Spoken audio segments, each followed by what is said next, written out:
Hey everybody. For those of you who don't know, which I imagine is probably most of you since I gather most of my viewers are Americans, today is, believe it or not, Canada's 150th birthday. It's sesquicentennial. 150 years ago today, on July 1st, 1867, the British Parliament passed a law called the British North America Act, which basically amalgamated most of the remaining British North American colonies north of the United States into a single new country, the Dominion of Canada.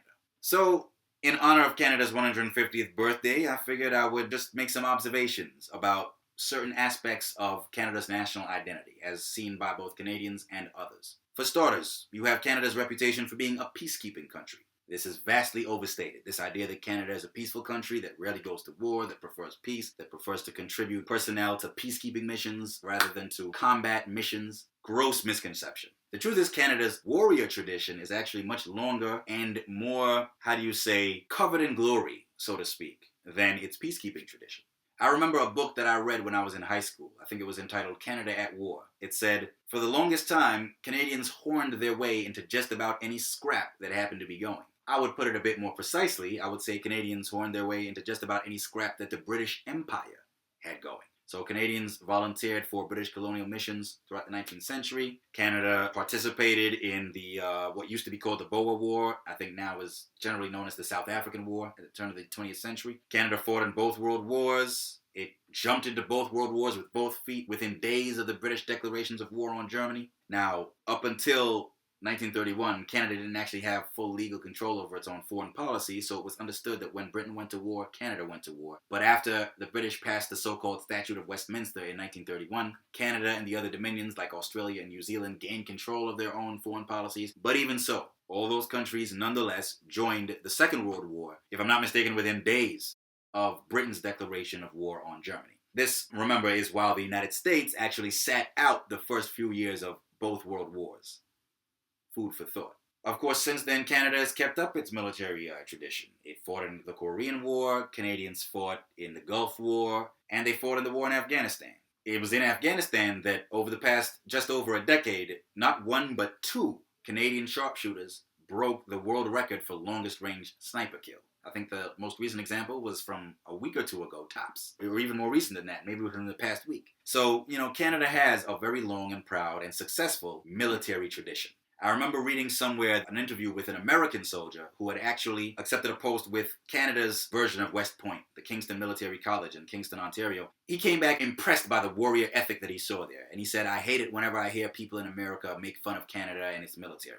The government might not fund their military adequately, but the soldiers themselves, they know what they're doing. They can walk and chew gum. So whenever you hear people saying, oh, Canada's a nation of peacekeepers, whether they mean that as a compliment or as an insult, either way, they're mistaken. You can run and tell that. There's another issue that often crops up whenever the whole issue of Canada's national identity comes up. Multiculturalism versus the so-called American melting pot. In 1971, the father of the current Prime Minister of Canada, Pierre Trudeau, who was Prime Minister from the late 60s to the early 80s, he passed a law in 1971 that brought in official multiculturalism, whereby the federal government of Canada actually seeks to assist immigrant communities in preserving their traditional cultural heritages through ethnic music festivals and things of that nature. And I think a big part of the policy is subsidizing those festivals and organizations that work to preserve traditional immigrant cultures. First of all, let me just say, in my view, based on my personal experience as a member of an immigrant community in Canada, as the child of two immigrants to Canada who came to this country about half a century ago, I have never found that official multiculturalism has been indispensable to Canadian ethnic minority communities. I would say that it helps in the sense that it gives us financial resources that we can use to finance our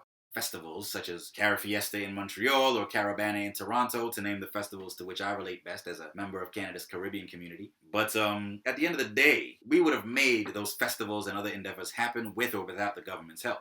If you need proof of that, look no further than the States, where they don't have an official multiculturalism policy, but you still see a lot of those same festivals take place. You have Labor Day, the Caribbean Parade in Brooklyn, which I used to visit every summer when I was a kid growing up in the 90s, and a lot of other examples as well. So, this whole idea that Canada encourages ethnic minority groups to stay close to their traditional heritages while the United States forces them to be assimilated into this giant melting pot is a gross overstatement at best. You have immigrant communities in American society striving to maintain their ties with their ancestral cultures and succeeding to one degree or another, but at the same time, there is some degree of a melting pot in terms of younger generations, the ones who were born and raised in the States, being more American than they are Italian or Russian or Chinese, take your pick. And often their parents and grandparents who come from the old country will give them a hard time and they'll complain about them not staying close to their roots, etc., etc.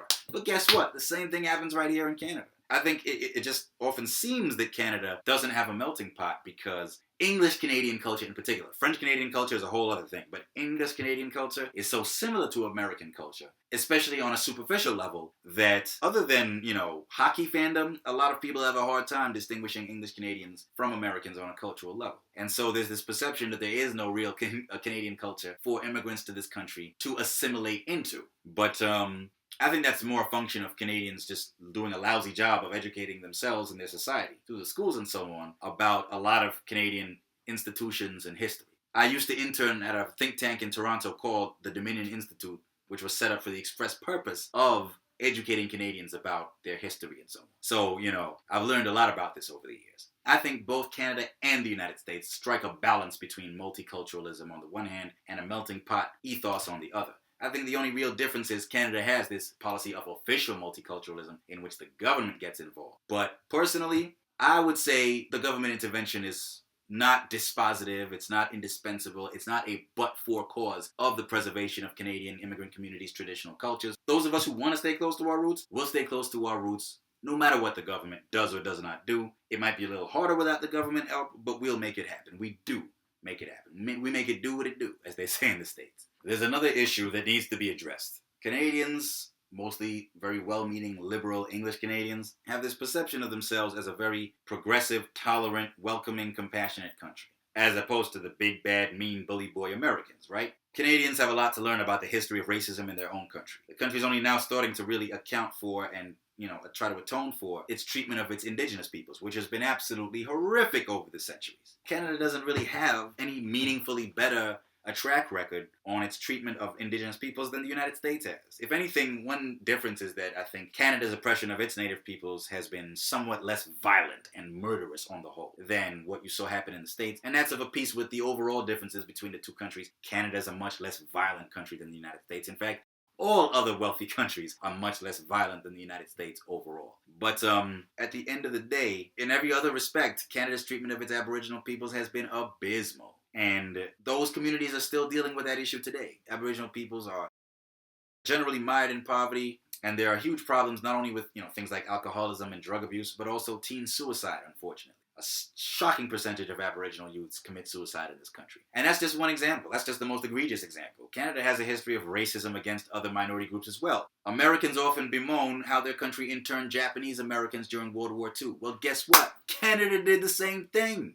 The same thing out west in British Columbia, Canada's westernmost province. Canada interned its Japanese immigrant population at the same time the United States did, in the same way and for the same reason. You had, just like the United States, Canada brought in basically indentured servants from China to build its transcontinental railway. That was a big part of Canada's founding as well. I think there's a saying that there are 5 dead Chinese workers for every mile of that railway that was laid down in Canada. So you had that community helping to build this country as well, literally, and suffering for it, and suffering discrimination and persecution as well. As for my own population, believe it or not, there's a long-standing black population in Canada. There's a perception, particularly in the States, that Canada's a white country and that black people are recent arrivals there. Actually, black people have been in Canada since long before it was a country. You had black loyalists, blacks from the United States, or not the United States, but the American colonies, who stayed loyal to the British Empire after the American Revolution, and thus actually settled in Eastern Canada, particularly in the province of Nova Scotia. And so to this day, we have a population of black folks up here in Canada that we like to call Scotians,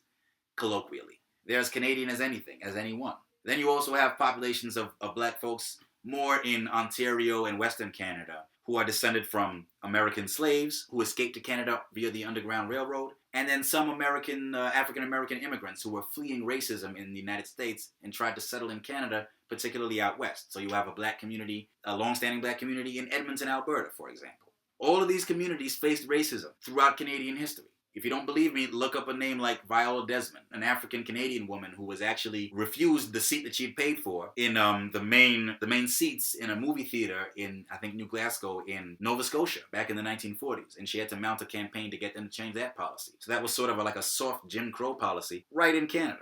Back in 1969, there was a protest held at Sir George Williams University, which later became Concordia University, the university that both my parents were attending at the time. Some black students, most of whom were new arrivals from the Caribbean, like my parents, they had to stage a protest at the building downtown in downtown Montreal when a white professor was giving his black students lower grades. At one point, a group of white students, people who sat in the classes next to their black counterparts, such as my dad, who I think participated in the sit-ins. These white students gathered on the street outside the building where the protest was being held and chanted, "Let the niggers burn! Let the niggers burn! Let the niggers burn!" All that happened well within living memory, less than 50 years ago, 1969. So Canada has its own history of racism. It has its own present of racism. I spent years living in the United States, going to college, going to law school, working in Washington, D.C. for a couple years. In all that time, I got to know black folks and members of other minority groups who had experienced overt racism, who had been racially slurred, but it never happened to me. The only place where I have been called a nigger,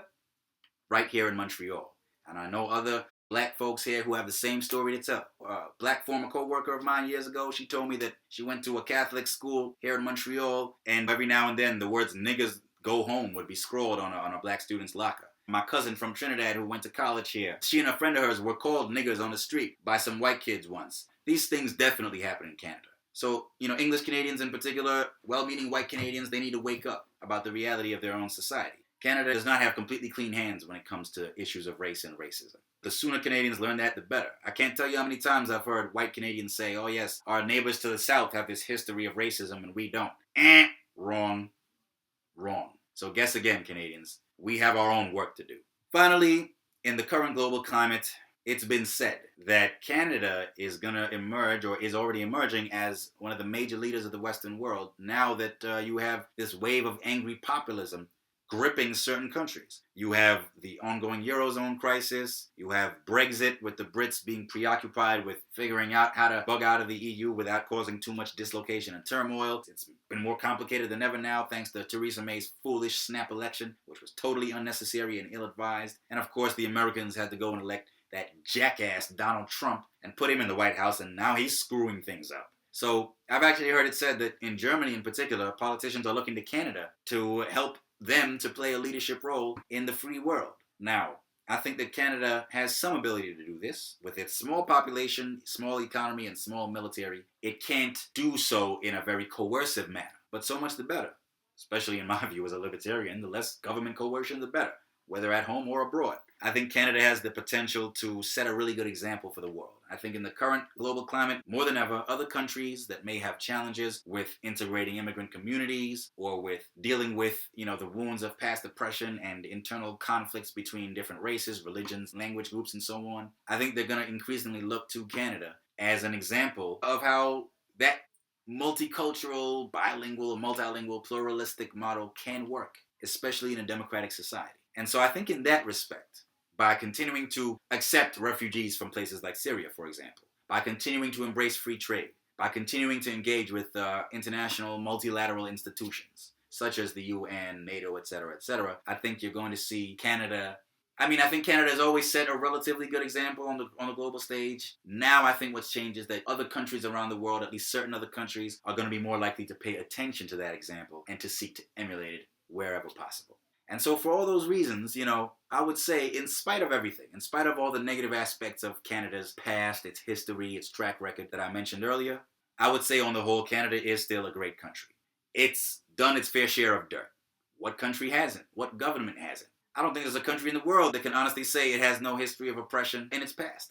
There's a saying that every great fortune begins with a crime. I would say that if not every, then many great countries, and many not so great ones, begin with crimes as well. That's just the way of it. Human history. Human beings have always found reasons to kill each other and to oppress each other and persecute each other and so on. But I do think Canada has the ability to account for what it's done in the past and to atone for it, to the greatest extent possible. And I think now, for example, with the federal government trying to address the abuse that many Aboriginal children suffered for a century in the residential school system, I think you're starting to see Canadian society wake up to those realities and to do whatever it can to try to address them. Exactly how it should address them is open to conjecture, open to debate. It's not really within the scope of this video, but it's good that Canadians are starting to try.